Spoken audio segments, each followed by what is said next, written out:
क्रमबद्ध पर्याय पर तो लोग प्रश्न चिन्ह लगा सकते हैं, सर्वज्ञता पे कोई प्रश्न चिन्ह नहीं लगा सकता, ना कोई मुनिराज, ना कोई पंडित बड़े से बड़ा जो अपने को जैन कहता है, वो सर्वज्ञता पर प्रश्न चिन्ह नहीं लगा सकता। ये इतनी मजबूत तर्क है। जब मैं क्रमबद्ध पर्याय की किताब लिख रहा था तो जब मैंने सर्वज्ञता का तर्क दिया इतना, तो पादनी जी मेरे से रोज ही ना कहते थे कि उनसे किसी ने कहा होगा कि आप सर्वज्ञता को बीच में क्यों लाते हो, बस तो स्वभाव से सिद्ध करो। न मालूम ये तर्क उनके दिमाग में कहाँ से किसने बैठा दिया था। जगदीश भाई उनके दिमाग में जमा दी थी ये बात कि साहब वस्तु स्वभाव से डायरेक्ट सिद्ध करना चाहिए क्रमबद्ध पर्याय, तुम सर्वज्ञता का सहारा मत लो। तो मैंने कहा हमारे पास इतना मजबूत तर्क है। कितने बजे शुरू हुआ मेरा प्रवचन मुझे कुछ पता नहीं, बता देना है। 9:45 पे हुआ, ठीक है, अभी 2-5 मिनट चलेगा, कोई बात नहीं। मैंने कहा सर्वज्ञता की बात वैसे को कहते सहारे मत लो, आप कह रहे क्यों नहीं लें? सर्वज्ञता का इतना मजबूत तर्क हमारे पास है। किसी वकील से कहें कि तुम अदालत में ये तर्क छोड़ दो, ये मजबूत गवाह है जो सामने है, वो कह रहा है मेरे सामने हत्या की और वो प्रमाणिक है, तो इस गवाह को छोड़ दो, फिर सिद्ध करो। ऐसा चैलेंज क्यों स्वीकार करना? इस चैलेंज हम स्वीकार करने योग्य नहीं है, हम नहीं छोड़ेंगे। फिर भी बहुत ही कहने लगे कि नहीं नहीं ऐसा। तो मैंने कहा पादनी जी क्रमबद्ध को छोड़ देते हैं, सर्वज्ञता को रख लेते हैं। समझ में आई ना? क्योंकि भगवान की पूजा कैसे करेंगे? यदि सर्वज्ञता का स्वरूप नहीं समझेंगे तो भगवान की पूजा कैसे करेंगे? हमें तो सर्वज्ञता का स्वरूप समझाना है। सर्वज्ञता में क्रमबद्ध पर्याय आई जाने वाली है, क्योंकि भविष्य की सब चीज़ें नक्की हैं और उनके केवल ज्ञान में आई हैं, तो बिना नक्की के केवल ज्ञान में आ ही नहीं सकती। यदि वो उनको दो में से एक ही छुड़वाना हो तो हम क्रमबद्ध छोड़ने को तैयार हैं। तुम क्रमबद्ध छोड़ने को तैयार हैं? हमें एक तर्क, एक मुद्दा और मिल गया पंडित के विरुद्ध, हम पंडित को फांसी पे चढ़ाएंगे कि हम क्रमबद्ध पर्याय को छोड़ने को तैयार हैं। अब इससे बढ़िया हमें नहीं मिलेगा। अरे मूर्ख चंद, तुम लोग क्या समझते हो? हम मुमुक्षुओं के रोम रोम में समाये हैं। हमने पूज्य गुरुदेव श्री का 25 वर्ष तक लगातार सत्समागम किया है, उनकी कृपा हासिल की है, और हमारा तो सारा जीवन उनसे जुड़ा हुआ है। उनके भविष्य के साथ हमारा है। यदि वे ज्ञानी सिद्ध नहीं होंगे तो हम कहाँ से होंगे?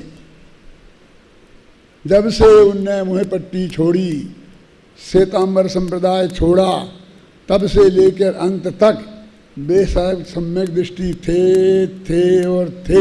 हम ऐसा मानते हैं। बोलो क्या? हम सम्यक दृष्टि मानते हैं उन्हें कि नहीं मानते हैं? हम पे ये आरोप लगाना कि हम सम्यक दृष्टि नहीं मानते उन्हें। तुम सम्यक दर्शन की परिभाषा नहीं समझते हो किसे कहते हैं, और तुम सम्यक दृष्टि क्या मानते हो?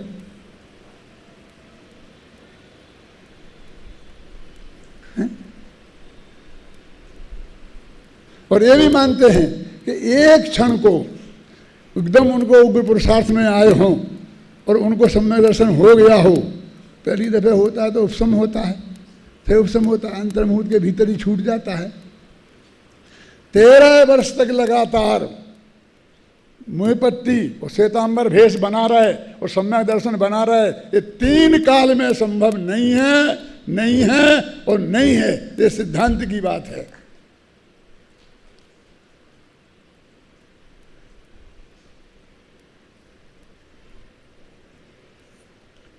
हम नहीं मानेंगे कि तुम कांजी स्वामी वाले नहीं हो।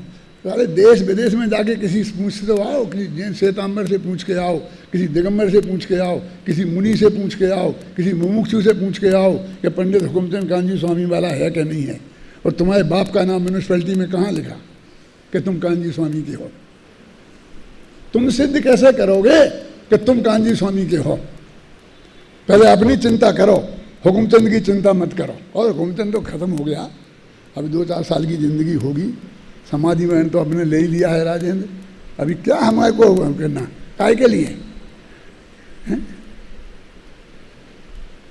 24 घंटे हम तो मरने को तैयार बैठे हैं, लेकिन दिक्कत तो ये है कि वो क्रमबद्ध पर्याय में जब तक नहीं आएगा,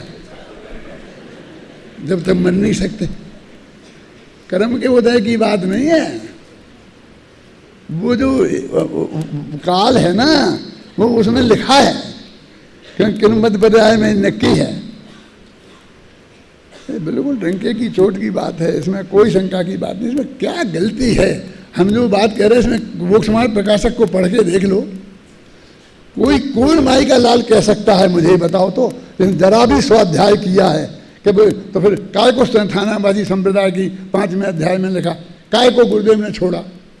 इतनी बड़ी यदि चीज उसमें संभव थी तो इतना बड़ा खतरा मोल लेने की जरूरत कहाँ थी? उन्हें तो जान की बाजी थी। खुद कहते कि लोग मारने मरने को तैयार थे, रोटियों के लाले पड़ जाएंगे, ऐसी धमकियां दी थी लोगों ने। कैसे करते वो? ये तुम ठेकेदार कब से बनेंगे कि कौन कांजी स्वामी का भगत है और कौन नहीं है?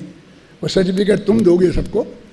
सर्टिफिकेट का कम से कम 10 लाख सर्टिफिकेट हमने बांटे हैं विद्यार्थियों को, जिन पे हमारे साइन हैं। तुम्हारे एकाध पे साइन है? तुम्हारे सर्टिफिकेट की जरूरत है किसी को?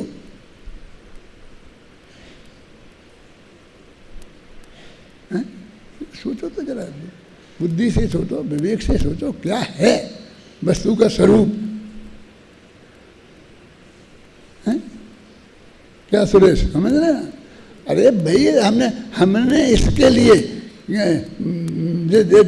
जो 20 पंथी हैं आए सब वहाँ से दक्षिण भारत के बेचारे, ये छोड़ के इधर आए हैं गुरुदेव के तत्व ज्ञान में। ये थानकवासी बनने आए हैं कि दिगंबर बनने आए हैं? असली दिगंबर बनने आए हैं। 20 पंथी दिगंबर नहीं है ये कौन कहता है? सब मानते हैं ना, फिर भी उनको। और मेरे कहने का मतलब ये है कि हम जब उस 20 पंथ को स्वीकार नहीं कर सकते, हम जब उस स्त्री अभिषेक स्वीकार नहीं कर सकते, हम एक फूल पत्ती को स्वीकार नहीं कर सकते किसी भी कीमत पर, हैं, तो इस गृहीत मिथ्यात्व में सम्मा दर्शन की बात कैसे स्वीकार कर सकते हैं? और ये तो बहुत धोखे में मत रहना। मेरी गुरुदेव से सीधी बात हुई है, अभी मैं आपको सुना सकता हूँ सब प्रमाण। अभी हीरा लाल जिंदा है, शशि भाई तो मर गया, मेरी उनसे चर्चा हुई, उनने जाके गुरुदेव से कहा, गुरुदेव ने मुझसे बात करी, मैंने गुरुदेव को ये सब बताया कि ये इसमें नहीं हो सकता। गुरुदेव ने उसे स्वीकार किया। ये इस पर हाथ रखा है भाग्य से, मैंने रखा नहीं है तुमको प्रमाण के लिए, लेकिन रखा था। ये बात कह रहा हूँ कि ये इतनी पक्की बात है। तुम कह दोगे वे सब मुझे छोड़ देंगे 1 मिनट में। इस जनता को जिसमें को तुम बरगलाना चाहते हो उसको मुझे सच्ची बात बताना तो पड़ेगी ना एक दफे। फिर जिसको जाना है जाए। कुएं में किसी को गिरना है तो मैं कैसे रोक सकता हूं? लेकिन उसे बतानी पड़ेगी, समझानी पड़ेगी कि वस्तु की स्थिति क्या है।